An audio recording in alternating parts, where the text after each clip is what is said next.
सत्संगत जी, प्यार से कहना धन निरंकार जी।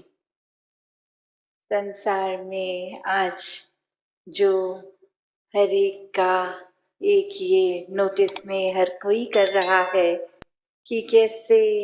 एक अपने जीवन को अगर इस परमपिता परमात्मा, इस निराकार, इस सत्य के साथ अगर ना जोड़ा जाए, इसको अगर आधार ना बनाया जाए, तो एक कुछ समय तो कोई चीज अगर एक खुशी दे रही है, मजा दे रही है, और कुछ पल बाद ही वो फीकी सी एक उसके साथ महसूसियत होने लगती है। और कैसे फिर मन ये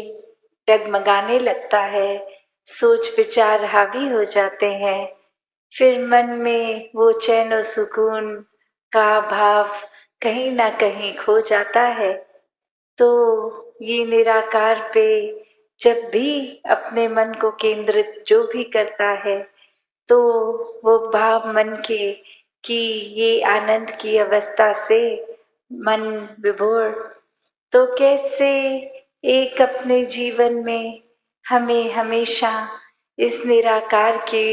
ही एक सोच, इसी के ऊपर आधारित,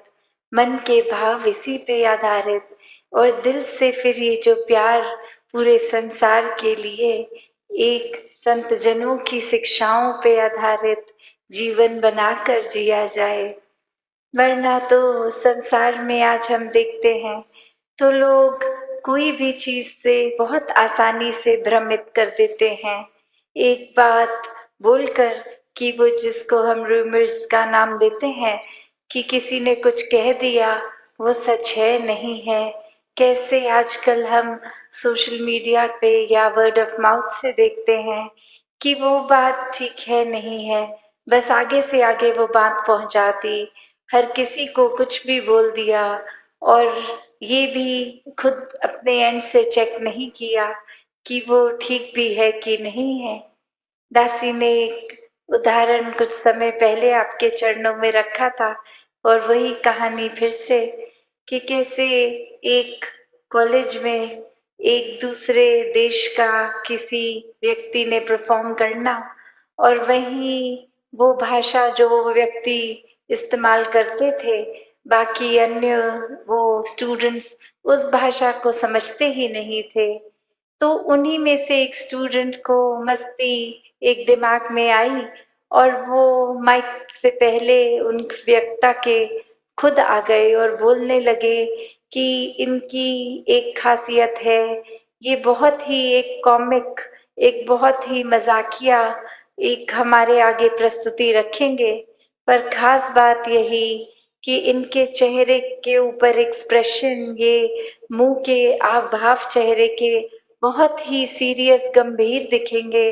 हो सकता है एक हमें उनकी आवाज टोन से लगे कि ये गुस्सा भी हो रहे हैं, पर ये सब कुछ एक मजाकिया ही इनकी प्रस्तुति है, तो बार बार इनकी प्रस्तुति के बीच में हंसते रहना है। और ऐसा वो व्यक्ति बोलकर उतर गया, और अब वो परफॉर्मर आए, और वो जब अपनी एक स्पीच, एक अपना कला पेश करने लगे, तो सभी विद्यार्थी हंसने लग गए, और वही वो चेहरा और गंभीर होता गया कि मैं इतना सीरियस कोई मैसेज दे रहा हूँ, विद्यार्थी तो सभी हंस रहे हैं, पर वहाँ विद्यार्थियों के ऊपर ये प्रभाव उस एक स्टूडेंट का छोड़ा हुआ कि इसमें तो हंसना ही है, और पूरी परफॉर्मेंस में वो कहीं ना कहीं अपने आप से बीच में हंसते चले गए। और अब वो परफॉर्मर अंत में इतना उसमें गुस्सा आ गया, वो स्टेज को ही छोड़कर चला गया, और उसके एग्जिट पे भी विद्यार्थी और जोर से हंस रहे। तो वो भाव क्या कि एक व्यक्ति ने कैसे एक हर एक को, जो बात तो कुछ ऐसी थी नहीं, वो परफॉर्मर भी कोई मजाकिया अदाकारी नहीं, कोई एक बहुत ही गंभीर मैसेज, सोशल मैसेज देने आया, और किसी ने भी वो क्योंकि एक कान में बात किसी एक व्यक्ति द्वारा गई कि ये ऐसा नहीं ऐसा है, तो हमने अपने दिमाग की वो परसेप्शन वैसे बना के उसी के ऊपर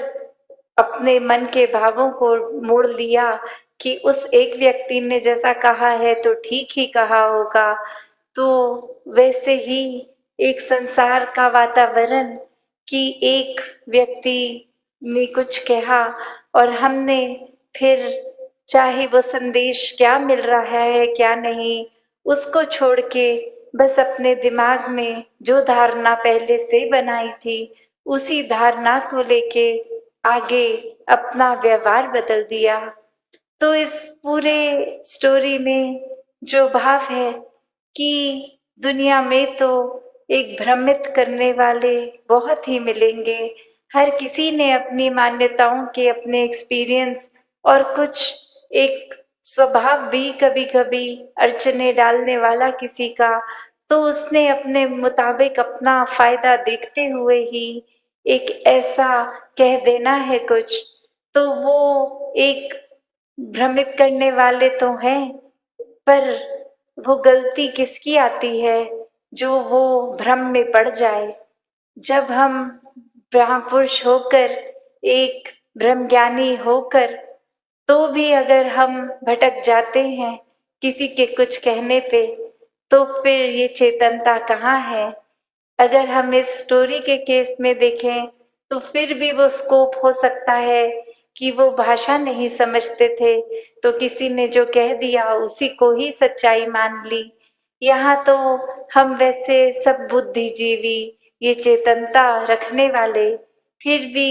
एक अपनी बुद्धि को परे रखकर अक्सर अफवाहों में पड़ जाते हैं। एक आगे से आगे वो कुछ ना कुछ मैसेज दे देते हैं। तो कैसे हमें हर समय ये अलर्टनेस, ये चेतनता, क्योंकि ब्रह्मज्ञानी है तो एक ब्रह्मज्ञानी होने का एक ड्यूटी, ये रिस्पॉन्सिबिलिटी भी है कि हर समय की चेतनता होनी है। ये ब्रह्मज्ञानी होने का मतलब ये नहीं कि हम इस जहाँ निराकार के आश्रय इसके रंग में रंगे हर समय एक आराम से इसी के रंग में आराम से तैरते हुए हैं, गोइंग विद द फ्लो वाली भाव। तो फिर भी ये चेतनता तो एक कैरेक्टरिस्टिक है ब्रह्मज्ञानी का। ये कहीं भी नहीं है कि अगर आप एक भोले संत हैं, एक ब्रह्मज्ञानी हैं, तो आप चेतनता का प्रयोग नहीं करेंगे। नहीं, संत स्वभाव भी चेतनता का उसमें योगदान होता है कि संत कभी भी ऐसा कोई कार्य नहीं करते जो इस निराकार के एहसास या कोई एक अच्छी शिक्षाओं से विपरीत होता है। एक माइंडलेस एक्टिविटी में कभी कोई भी संत इंडल्ज नहीं करता। तो वो परख भी कि क्या ठीक है क्या गलत है, हर समय का वो डिसीजन बनाना, यह चेतनता ही एक उपयोग में आती है। तो अक्सर कोई ना कोई ये बात को भी उस तरह बोल देता है कि ये तो सब निराकार ही कर रहा है, तो खुद उसमें अपने एक वेस्टेड इंटरेस्ट, एक अपने फायदे की चीज छुपाकर एक उस तरह जैसे मुहावरा यूज होता है कि किसी के कंधे पे बंदूक लगा दी तो बात वही फायदा हमारा, और बात को उस तरह मोड़ दिया कि हमारा इसमें कोई फायदा नहीं, ये तो बस निराकार करता जा रहा है। तो हमेशा ये एक चेतनता का प्रयोग संतों ने हमेशा से जहाँ किया भी है और उनके जीवन से भी झलकता है। जहाँ ये आनंद लेना है, इस निराकार की मस्ती में चूर रहना है, वहाँ हर समय एक अलर्टनेस की भी बात है कि कहीं कोई ऐसी चीज तो नहीं हो रही जो हमसे हमारे नुकसान और किसी और के नुकसान के लिए हो रही है। तो दासी इन्हीं शब्दों से आज्ञा लेगी। सत्संगत जी, धन निरंकार जी।